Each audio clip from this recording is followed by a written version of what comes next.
Cameras rolling, red lights on. He just sat down smiling at the waiter, clueless. Perfect. The moment she walks in and he realizes, boom, we've got him. You really think he'll bail on a deaf woman? That's pretty harsh, even for exposing a fake. That's exactly the point. Saint Hunter can't keep up the act when it's actually inconvenient. We'll finally see who he really is. 3 colleagues, 1 hidden camera, a blind date designed to prove their company's golden boy is a fraud.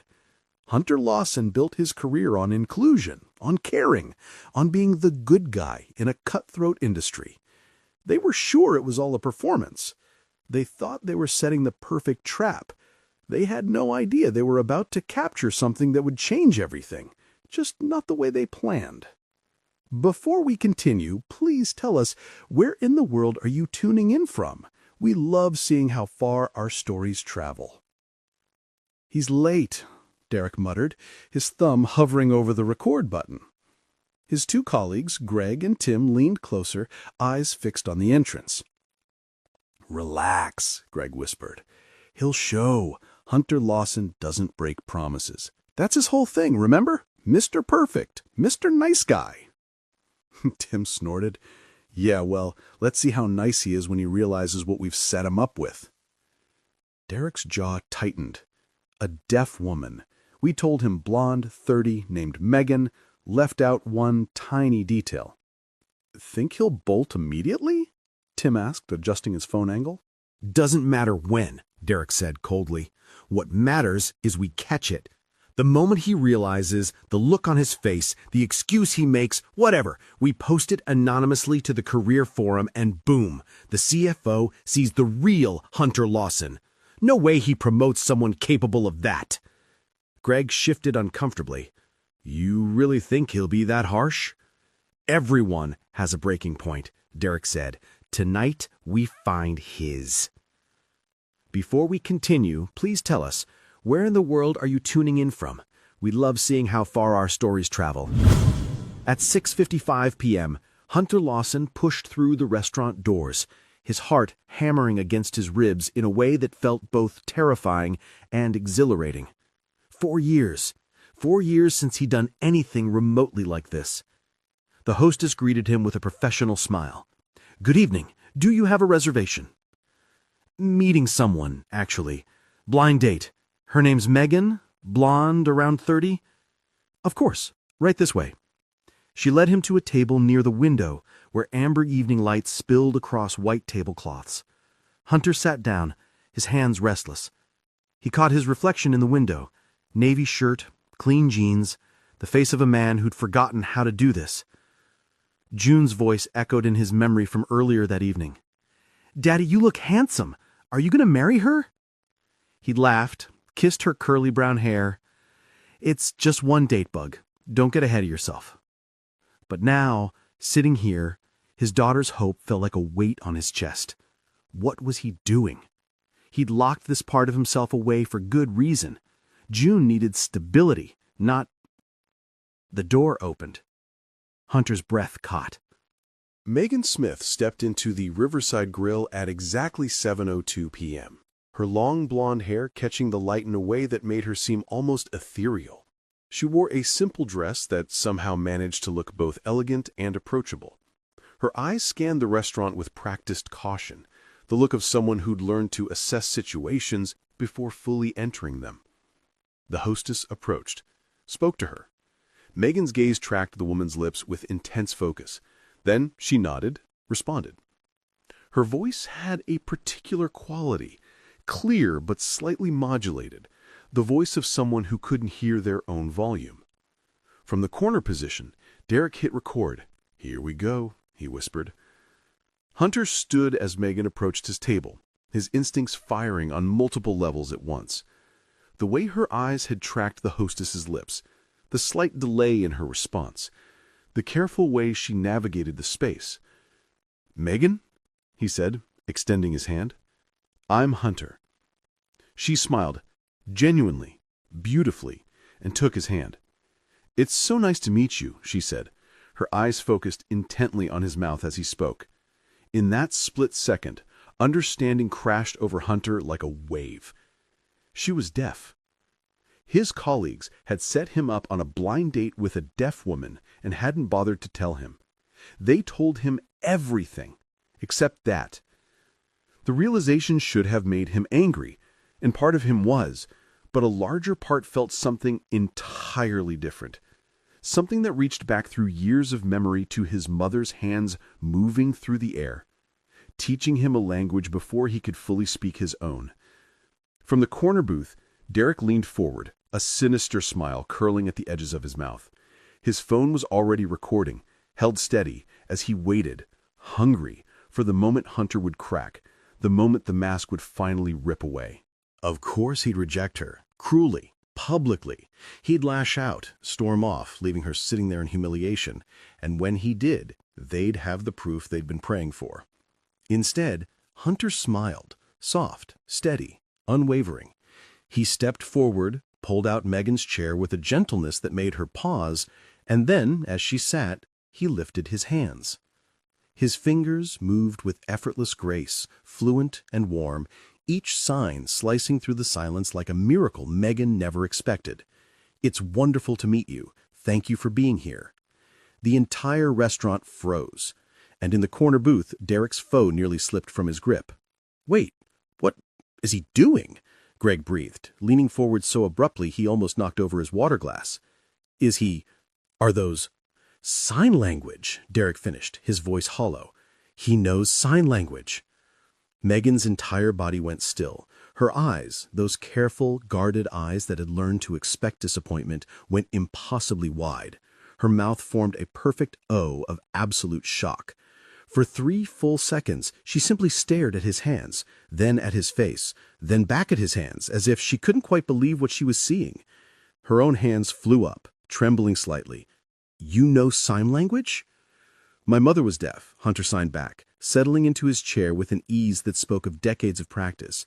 "It's still my first language, honestly."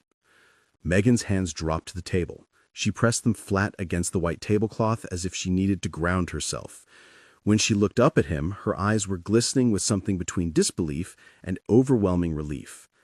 "I wasn't expecting," she signed, then stopped, started again. "Nobody ever—" Another pause. "You're really fluent?" 35 years of practice, Hunter signed with a gentle smile. "My mom made sure of it. Said if I was going to live in her world, I needed to speak her language properly." In the corner booth, the 3 men sat frozen, their carefully constructed plan crumbling in real time. "This can't be happening," Derek muttered, his knuckles white around his phone. He can't—" "Maybe it's an act," Tim whispered desperately. "Maybe he learned a few signs to impress her, and he'll mess up soon." "Look at him," Greg interrupted, his voice strange. "That's not a few signs, that's fluent. He's actually having a conversation." They watched as Hunter's hands moved with fluid grace, as Megan's shoulders gradually relaxed, as her guarded expression melted into something open and genuine. They watched her laugh, a real, unguarded laugh that made nearby diners turn and smile. "He's supposed to be making excuses right now," Derek said, his voice rising slightly with panic and confusion. "He's supposed to look uncomfortable, to check his watch, to—" "He looks happy," Greg said quietly. And he did. Hunter Lawson leaned forward with genuine interest, his entire face animated as his hands moved through signs. There was nothing forced about it, nothing performative. He wasn't tolerating the situation or playing nice for appearances. He was connecting. Actually, genuinely connecting.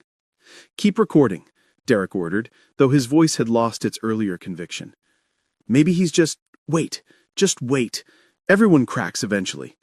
But even as he said it, watching Hunter laugh at something Megan signed, watching the 2 of them fall into easy conversation like old friends, Derek felt something uncomfortable twist in his chest. It looked a lot like doubt. The conversation that unfolded over the next 20 minutes was unlike anything Megan had experienced in 3 years of catastrophic blind dates. Hunter didn't speak slowly or exaggerate his signs. He didn't treat her like she was fragile or simple. He just talked to her, like she was a person he genuinely wanted to know. "So you're a freelance writer," Hunter signed, leaning forward with real interest. What kind of writing? Content marketing, mostly, Megan signed back, her shoulders gradually relaxing. Technical documentation, website copy, the occasional blog post. It's not exactly creative writing, but it pays well and I can work from anywhere. That's incredible. Building your own business like that takes serious discipline. Megan's hands moved with more confidence now. What about you? What do you do? I'm a therapist at a downtown firm. Workplace counseling, conflict resolution, that kind of thing. I've been there about a year. Do you like it? Hunter paused, considering. I do, though lately it's been complicated. Office politics. You know how it is. Actually, I don't, Megan signed with a playful expression.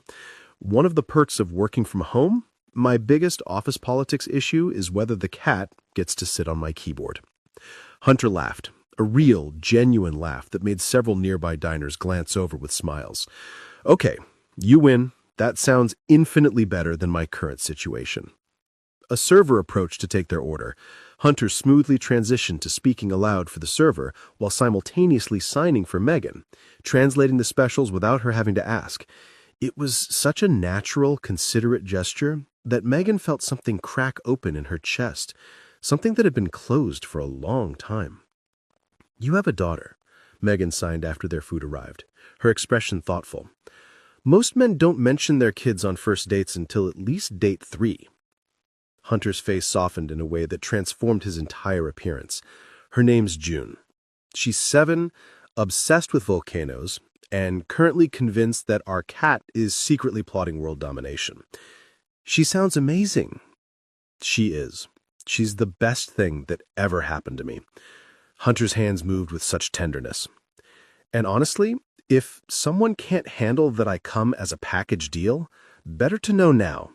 June's not a secret or a complication. She's my whole world.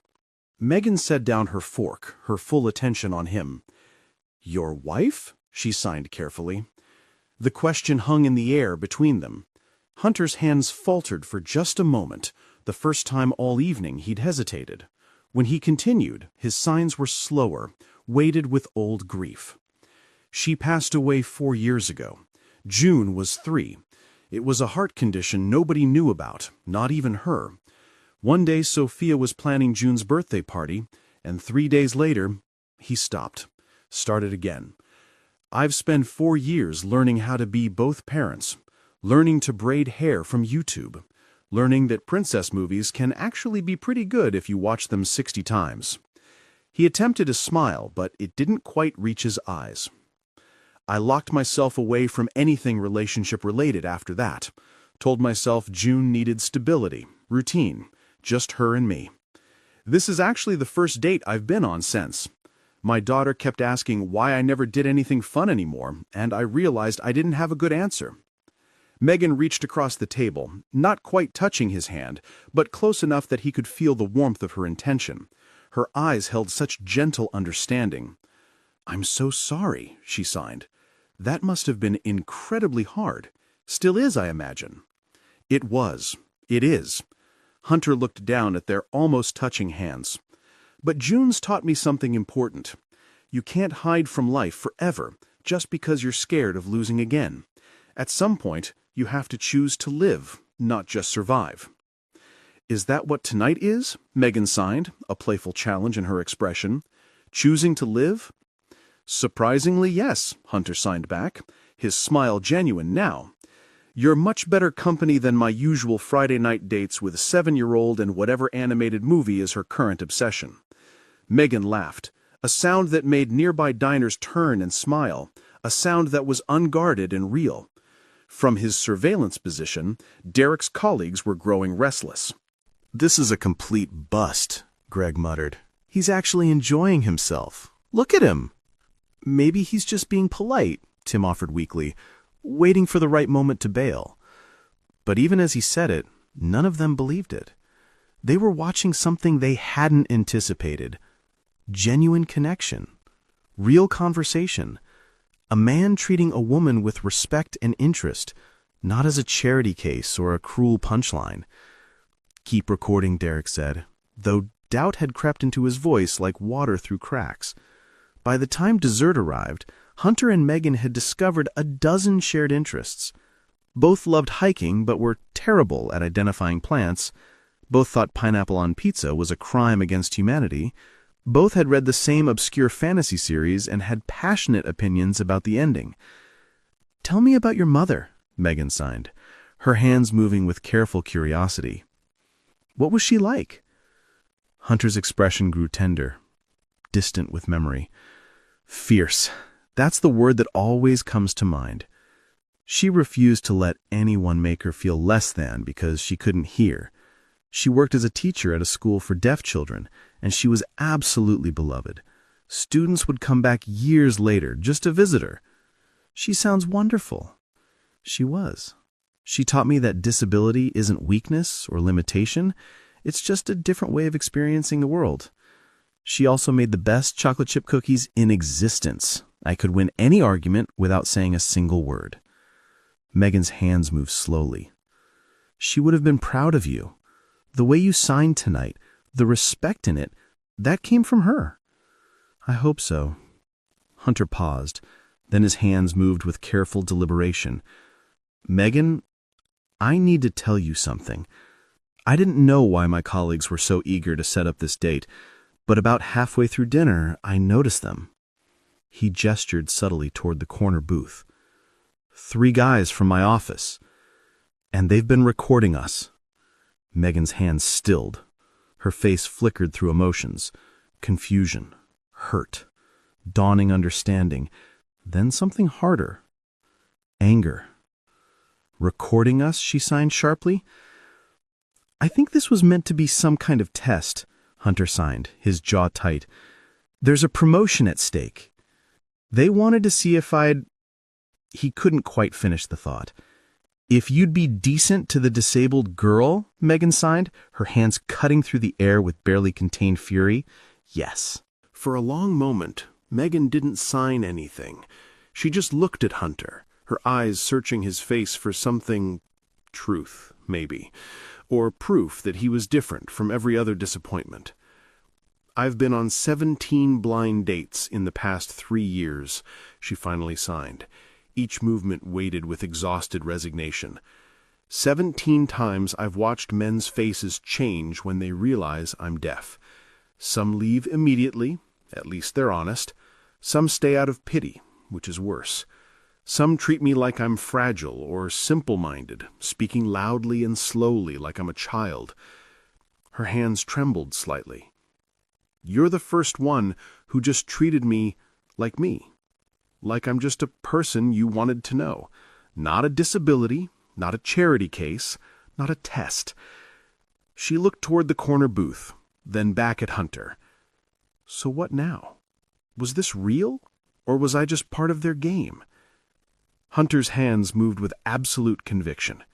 "Megan, I don't care what they intended. I don't care that they set this up to catch me being cruel, to sabotage my career, to prove my character is fake." He waited until her eyes met his fully. "This, us, this conversation, this connection, has been the most real thing I've experienced in 4 years. You're funny, brilliant, talented, and you've reminded me that there's life beyond just surviving." He took a breath. "If you'll let me, I'd like to see you again. Not because of some setup or test, not to prove anything to anyone, but because I genuinely want to know you better. Because when you laugh, it makes everyone around you smile. Because tonight has been special." Megan signed, a tentative hope in her expression. "Exactly." The restaurant had grown quieter around them, other diners filtering out into the night. From their corner, Derek and his colleagues had long since stopped recording, the weight of what they'd done settling over them like ash. Megan's hands moved slowly, deliberately, each sign carrying the weight of 3 years of disappointment and 1 evening of unexpected hope. "I'd like that too." The weekend that followed moved with the strange, suspended quality of a dream that might dissolve if examined too closely. Saturday morning, Hunter made pancakes while June sat at the kitchen table, swinging her legs and chattering about the science project she wanted to do on volcanoes. "Bug, I need to tell you something," Hunter said, sliding a pancake onto her plate. June looked up, her curly brown hair wild from sleep. "What?" "Remember how I went on that date last night? The one where you looked all fancy and nervous?" Hunter smiled, despite himself. "Yeah, that one. Well, I met someone really special. Her name is Megan, and I'm going to see her again tomorrow. She might come over here, actually." June's eyes went impossibly wide. "To our house? Is she nice? Does she like volcanoes? Can I meet her?" Yes, probably and definitely. But there's something else you should know. Megan is deaf, which means she can't hear. She talks with her hands using sign language. June's fork paused halfway to her mouth. "Like in that video you showed me about Grandma?" Something warm bloomed in Hunter's chest. "Exactly like that. I thought maybe if you wanted, we could practice some signs together before she comes over." "Yes! Can I learn how to say volcanoes are awesome?" "We'll work on it." Saturday afternoon arrived with the particular anxiety of introducing two parts of your life and hoping desperately they'd fit together. Hunter had cleaned the house 3 times. June had changed outfits twice, finally settling on her favorite purple shirt with sparkly stars. The cat had been bribed with treats to behave. Everything was as ready as it could be. When the doorbell rang at 2 o'clock, June bolted for the door with the speed of a small, excited missile. "Junie, slow down," Hunter called, but she was already yanking the door open.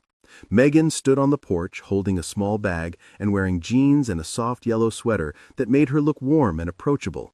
When she saw June, her face lit up with genuine delight. June stared up at her, then carefully raised her hands in the signs Hunter had taught her. "Hello, nice to meet you." The signs were clumsy, her small hands uncertain, but Megan's eyes immediately filled with tears. She knelt down to June's level, her hands moving slowly, deliberately. "Hi, June. Your dad has told me so much about you. I heard you're an expert on volcanoes?" June looked back at Hunter, who quickly signed the translation. Her face exploded into the biggest smile. "I am!" she practically shouted, then remembered and signed, "Yes, do you want to see my books?" What followed was 2 hours of pure, unexpected joy. June dragged Megan to her room, showing her every volcano book, every rock collection, every drawing she'd made. Megan examined each one with genuine interest, asking questions through sign that Hunter translated, engaging with June's 7-year-old passion as if it were the most fascinating thing in the world. They moved to the kitchen for cookies and milk. June insisted on learning more signs, turning it into a game. She'd point at objects around the house, and Megan would show her the sign. "Cookie," June would sign, giggling.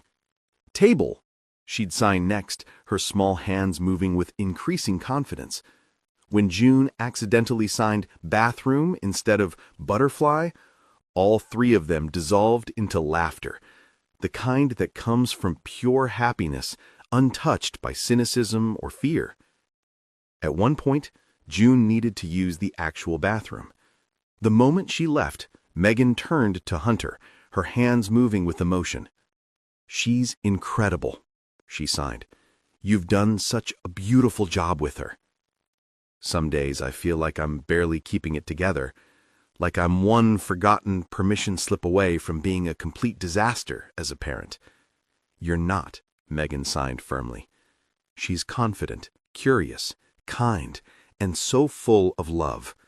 That doesn't happen by accident. That comes from you." Hunter's throat tightened.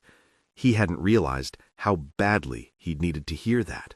June burst back into the kitchen, her hands moving in an enthusiastic but completely incorrect sign that was supposed to mean friend but actually meant something closer to cheese. Megan's eyes met Hunter's, both of them fighting not to laugh. In that moment, something shifted, something that felt less like the beginning of something new and more like pieces that had always belonged together, finally finding their way home. Monday morning arrived with the particular dread of unfinished business. Hunter walked into the office to find Derek and his two colleagues huddled by the coffee machine, their body language screaming discomfort. When they saw him, all three physically flinched. For a long moment, nobody spoke. Finally, Derek cleared his throat. "Hunter, we need to talk." "I know what you did," Hunter said quietly, his voice carrying across the break room.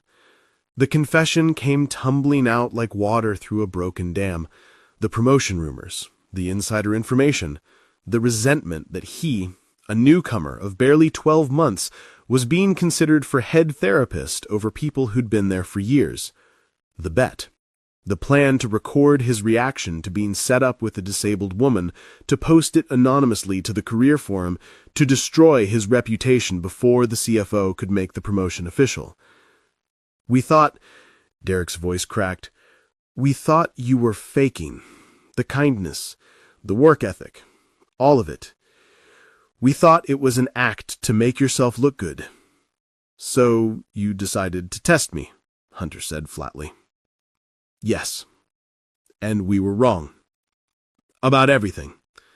Greg couldn't meet his eyes. "We watched that whole date. Watched you treat her with respect and genuine interest. Watched you connect with her like a decent human being. And we realized we'd become people we're not proud of." Tim stepped forward. "We went to the CFO this morning, before we came to you, told him what we did, showed him the video, then deleted it. He's handling our disciplinary actions. But we wanted to apologize directly." Derek's voice was raw. "What we did was cruel. To you, and especially to Megan. Using someone's disability as a punchline, as bait, there's no excuse for that." Hunter was silent for a long moment, his hands clenched at his sides. When he finally spoke, his voice was controlled but laced with hurt. "You know what the saddest part is? If you'd just talked to me, gotten to know me, none of this would have been necessary. I'm not perfect. I lose my temper. I make mistakes. I burn dinner 3 times a week, and I still can't figure out how to make June's hair look decent for school photos." He looked at each of them in turn. "But I'm not putting on an act. I don't have the energy for that. I'm just trying to do good work and be a decent person. That shouldn't be threatening." "It's not," Derek said quietly. "We made it threatening because of our own insecurity and resentment. That's on us, not you." Hunter nodded slowly. "I appreciate you coming forward. It doesn't make it okay, but it's a start. Now, if you'll excuse me, I have actual work to do."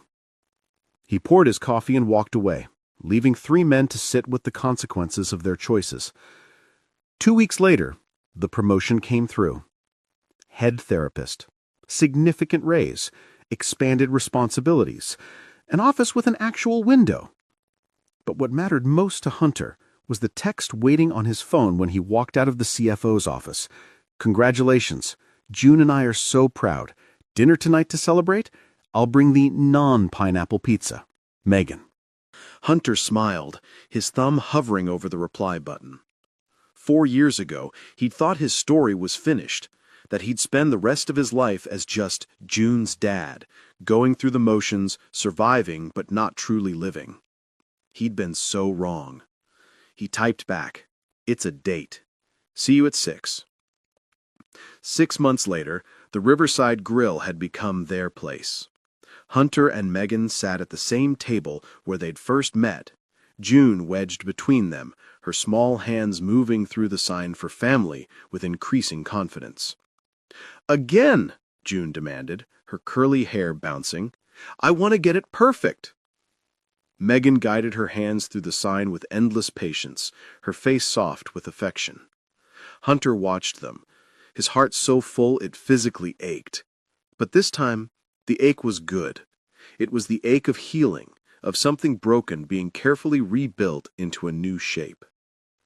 "I have something to tell you," Megan signed to Hunter while June was distracted by her chocolate cake. "Good news or scary news?" Hunter signed back. "Both?" Megan's hands moved carefully, nervous. I got a major new client. 6-month contract, really good money.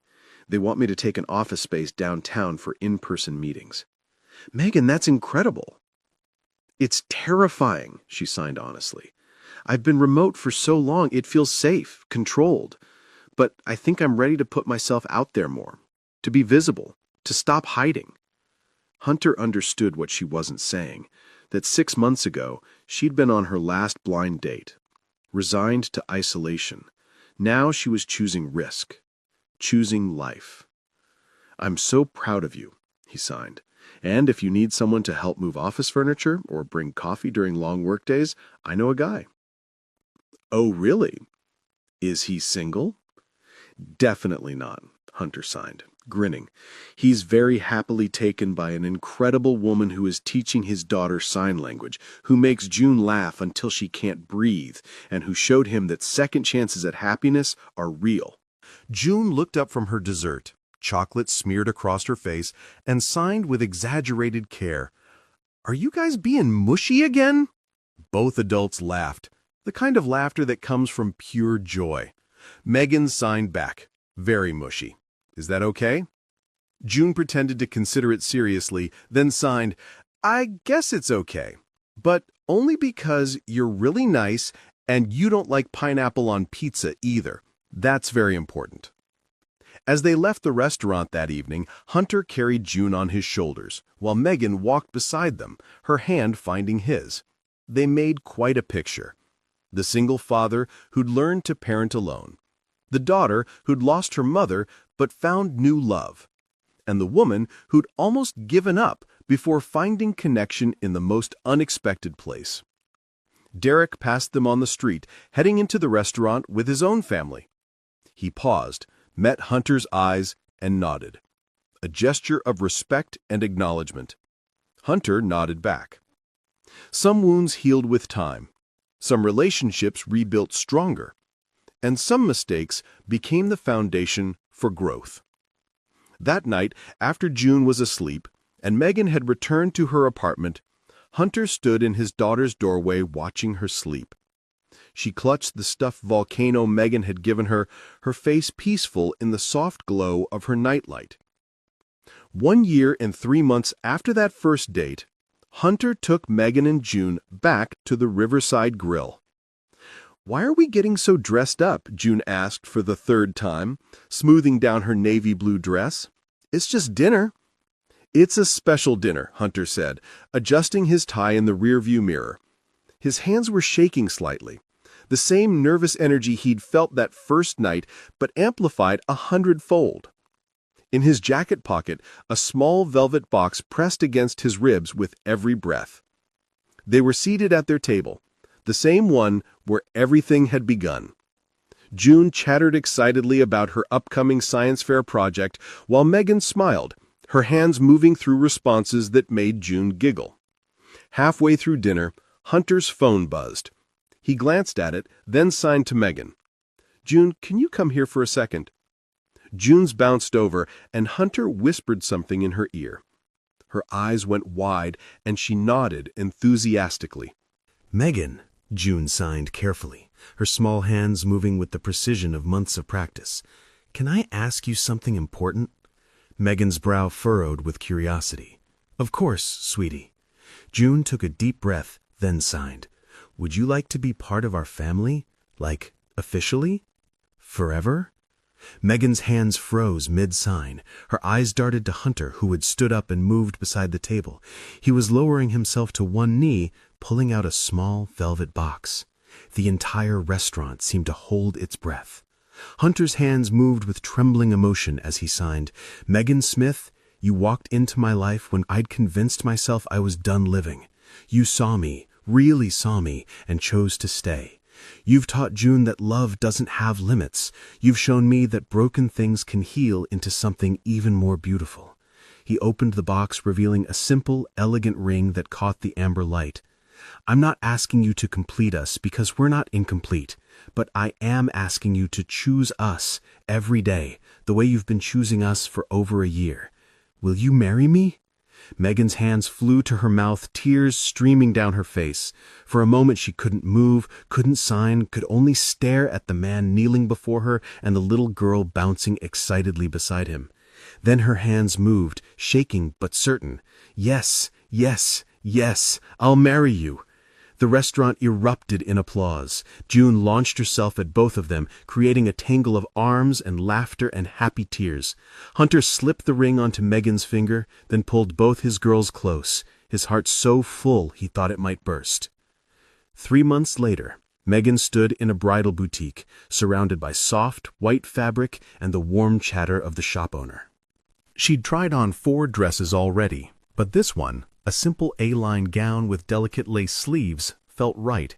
She stood in front of the 3-way mirror, turning slowly, watching how the fabric moved. Her phone buzzed in her purse. The shop owner retrieved it for her, smiling. Text from Hunter. Megan's heart did its familiar flutter as she read, "June wants to know if your dress has sparkles. She's very concerned about the sparkle situation. Also, I miss you. Also, I love you. Also, 3 more weeks feels like forever. Also, did I mention I love you?"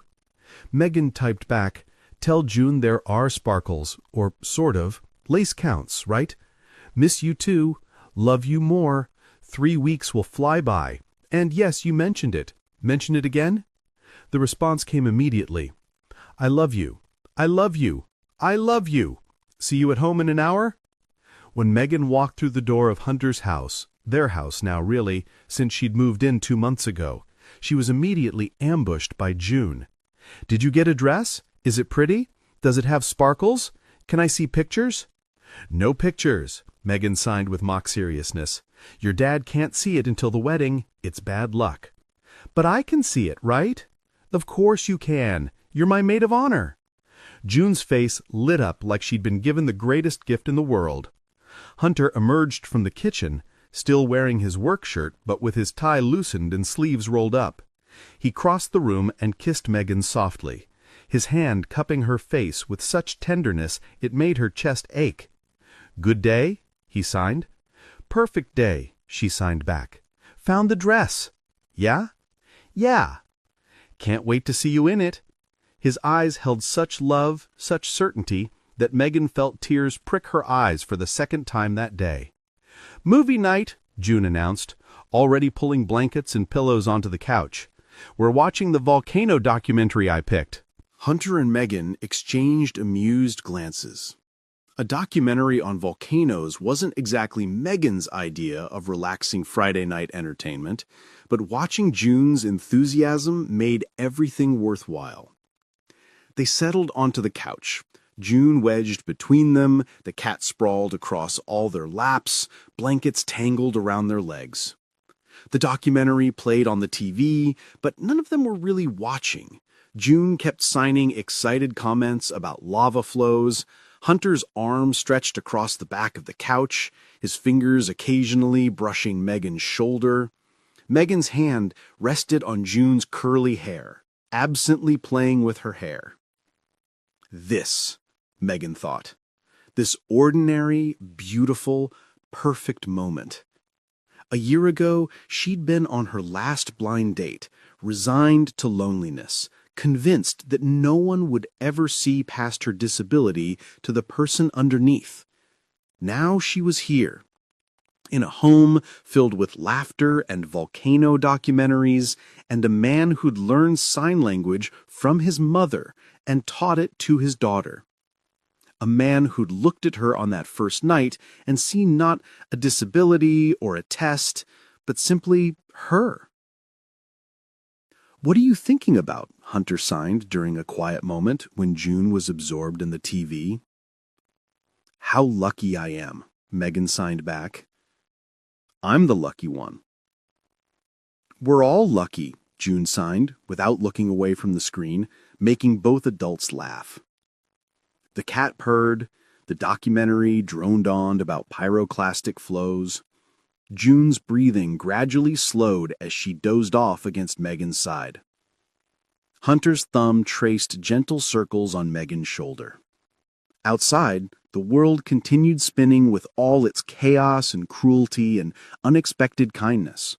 But inside this house, wrapped in blankets and love and the warm glow of the TV, 3 people who'd found each other against all odds were simply, beautifully, perfectly home. And in 3 weeks, they'd make it official. But really, they'd been a family from the moment Hunter raised his hands and signed, "It's wonderful to meet you." Everything else was just paperwork. If this story touched your heart the way it touched mine, please don't let it end here. Let it remind you, kindness still matters, compassion still changes lives, and hope is never wasted. Subscribe and be part of our Soul Lift Stories family, where every story lifts the spirit and reminds us that light always finds its way back. And if this moment moved you, share it. Because sometimes sharing hope is the kindest thing we can do.